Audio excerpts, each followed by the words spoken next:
YTN 라디오 FM 94.5 김호성의 출발 새아침 방송 일시 18년 8월 14일 화요일 출연자 안병민 한국교통연구원 선 이명구 의원 북반경제협력위원회 민간위원 제4차 남북고위급회담 판문점 선언 재확인 및 남북정상회담 합의 김윤혁 철도성 부상 박명철 부위 원장 남북경협 실무자 남북간 철도 도로사업 등 북측 의견 전달위 해나온 듯 현재 유엔 제재 2397호 모든 운송수단의 공급 판매이 전 금지 원활한 남북경협위의 한미 양국 유엔 가입 국가들의 노력필 요 3차 남북정상회담 종전선언과 비핵화 논의 등 접점 찾으려 할 것 교통 인프라 협력 물자 사람 이동 위한 법제도적인 통합하는 것 공기 업 등 대북사업 전담팀 꾸려 본격 투자 분석해 그러나 남북관계 특수 성 있어 신중한 검토 접근 필요 당장 남북 간 합의 이뤄지면 경의선철 도나 도로 바로 운행 가능 이상가족 상봉 등 분단 단절 극복 돌파구 될 수 있어 정시성 안전성 경제성 확보 위에 북한 시설 현황 조사 필 요 남북 합의 통해 설계 공사 등의 5에서 10년 정도 소요 예상 기차 타고 독일 런던 가는 것이 더 이상 막연한 꿈 아니야 김호성 앵커 이하 김호성 어제 남북고위급 회담이 판문점에서 열렸죠. 3차 정상회담. 세부 논의가 진행됐습니다. 세부 일정은 결국 정하지 못했습니다. 어제 회담에서 주목할 만한 부분 가운데 하나는 북측이요. 경협 관련 임무를 대거 포함했다는 겁니다. 정상회담을 경협과 대북제재의 실질적 해결의 지렛대로 삼을 것이다. 이런 분석이 나오고 있는 배경입니다. 실제로 경협의 토대인 교통 인프라 관련된 사업들의 진척 상황 이런 것들을 한번 점검해보면 어떨까 하는 생각이 들었습니다. 그래서 북반경제협력위원회 민간위원이시죠.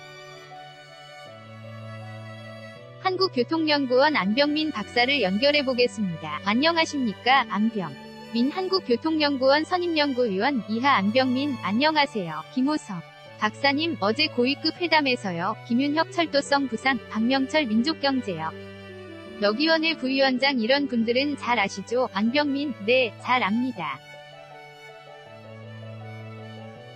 김호성, 이분들이 참석했다는 것이 갖는 의미 어떤 거라고 봐야 할까요? 안병민, 어제 있었던 제4차 남북고위급 회담의 공동 보도문을 보게 되면 한 개의 협의와 한 개의 합의가 있었습니다. 그런데 협의는 역시 판문점 선언의 이행사항을 점검하고 또 적극적으로 실천해 나가기 위한 문제 를 협의한다는 게 있었고 또 합의한 내용은 역시 일정에 올라있는 남북 정상회담을 9월 중에 평양에서 개최한다는 합의가 있었는데요. 여기에서 철도성 부상이라든가 국토환경성 부상 또 민경협 부위원장이 참가한 것은 현재 진행 중인 남북경협 사업의 실제 집행부서의 책임자들이거든요. 이분들이 대북제재로 인해서 진행이 약간 지체되고 있는 철도사업, 도로사업, 산림 협력 사업에 대한 북측의 관심과 우려를 전달하기 위한 견해가 아니었나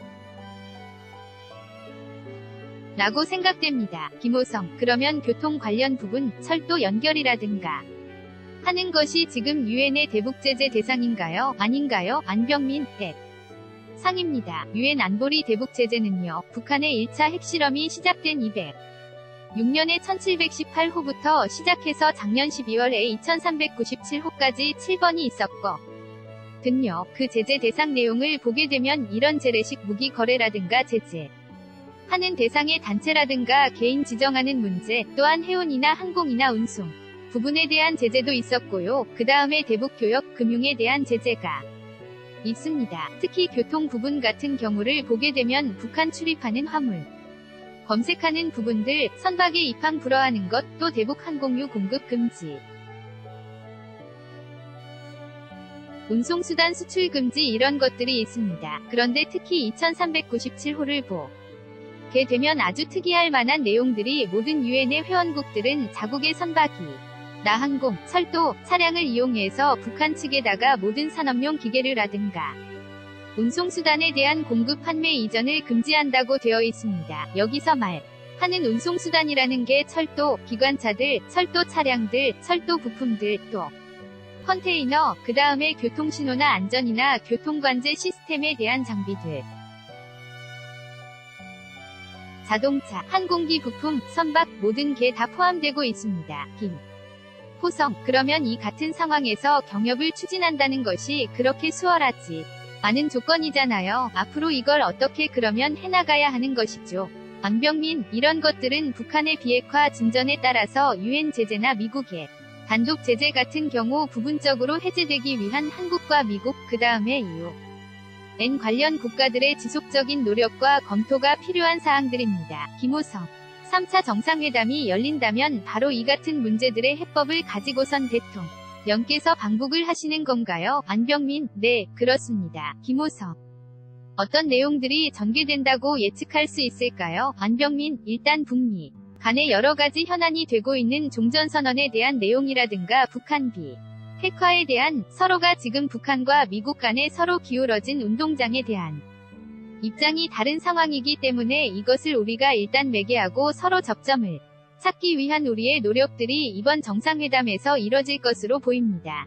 김호성, 최근에 나진하산 그쪽 지역에도 다녀오셨잖아요. 현지에 가서 보니까 우리 교통 인프라 사업이 어느 정도 북한에서 역할을 할 수 있는 여지를 가지고 있는지 어떻게 파악하고 오셨나요? 안병민, 역시 북한의 교통 인프라라는 것은 김정은 국무위원장이 이야기한 것처럼 굉장히 북한 인프라가 불편하고 불비하고 민망스럽단 이야기를 했는데요. 역시 이런 것들을 현장에서 볼 수 있었습니다. 그런데 교통 인프라가 왜 중요하냐면 단순하게 물자가 이동하는 과정으로 보는 게 아니고요. 교통 인프라를 통해서 일단 물자와 사람이 이동하기 위한 법적 제도적인 통합이 이루어져야 하는 거고요. 그 다음에 시스템, 교통시설이나 이런 것들의 통합이나 표준화가 이뤄져야 하는 거기 때문에 이게 일일성에서 동질성으로 전환되는 가장 첫 번째 단계가 바로 교통이 아닌가라는 걸 실감할 수 있었습니다. 김호성, 그러면 다시 말해서 철도라든가 도로가 이어지게 된다는 것이 기본적으로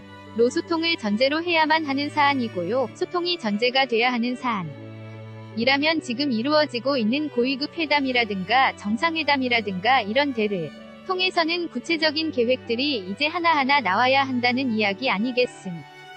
안병민, 그렇습니다. 김호성, 외국에서는 이 같은 상황,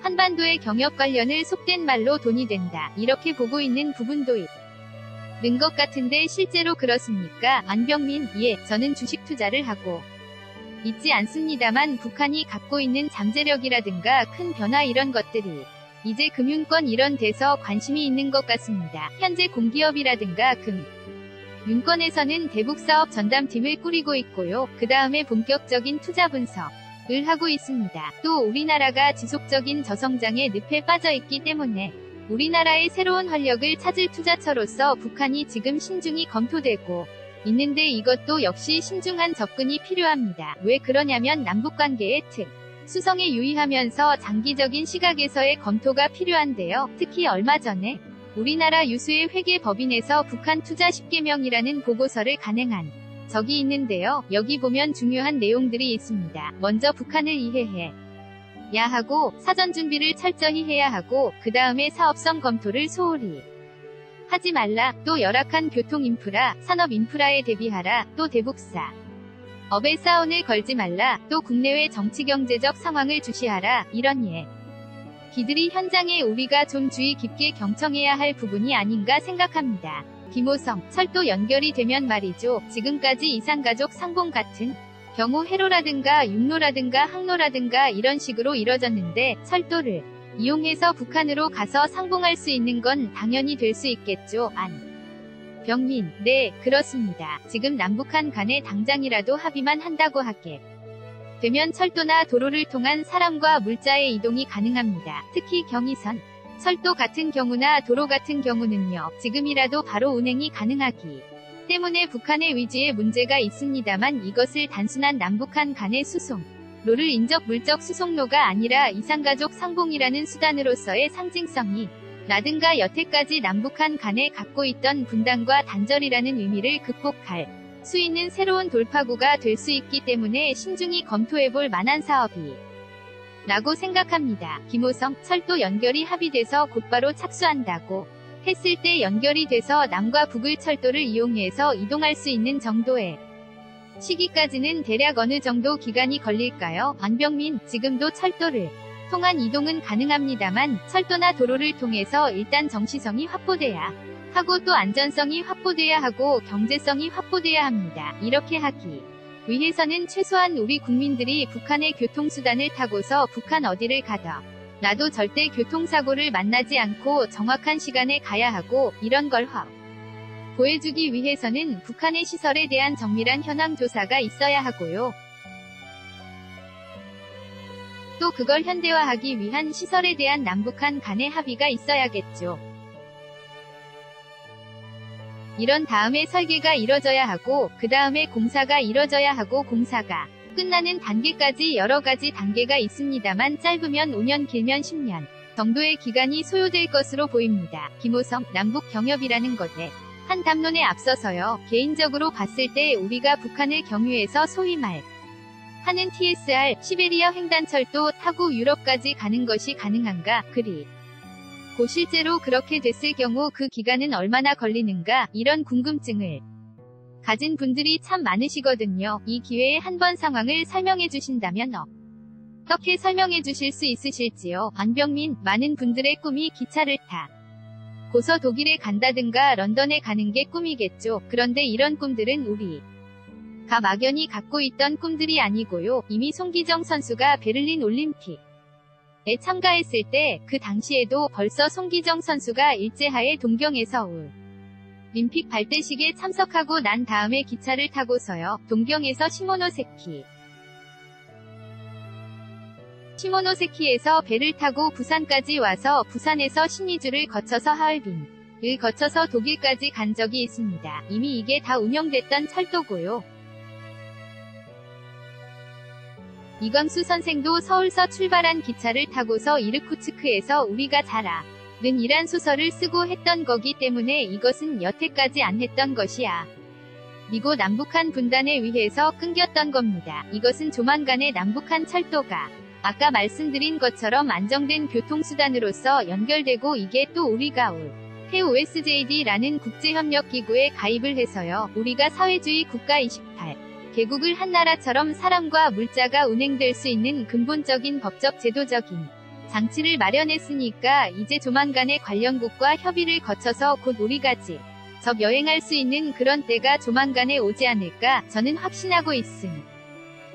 김호성 마지막으로 지난달 한 포럼 기조연설 하셨을 때 보면 국민적 공감대, 경제성, 상호성 언급하셨습니다. 경협 본격적인 추진을 앞두고 우리가 가져야 할 자세는 어떤 거라고 보시는지요? 안병민 지금 과거에 북한에 대한 경협 사업이 막대한 투자 금액이라든가 투자회 수 기간이 길고 이런 것들에 대해서 퍼주기식 이런 논란이 있었습니다. 하지만 남북한 간에 이런 교통망들이 연결된다는 것은 일단 우리가 동북아지 여기서의 섬나라 국가에 불과했던 우리가 일단 대륙국가로의 통합을 의미하는 커다란 큰 사업이거든요. 그래서 우리가 앞으로 이것은 국민적인 공감대, 국민적인 수용 가능성, 경제성, 상호성, 그 다음에 한반도의 균형 개발에 파급효과, 국제성 이런 것을 고려해서요. 우리가 과거에 알프레드 마샬이란 경제학자가 있습니다. 이 사람이 이야기한 것처럼 뜨거운 가슴, 이분이 영국의 빈민들을 보면서 경제학을 배우기 시작했는데 이런 뜨거운 가슴과 주이성적인 머리로서 우리가 어려운 난제들을 극복해야 하지 않을까 생각하고 있습니다. 김호성 알겠습니다. 박사님 오늘 여기까지 듣도록 하죠. 고맙습니다. 안병민 감사합니다. 김호성 지금까지 한국교통연구원 안병민 박사였습니다.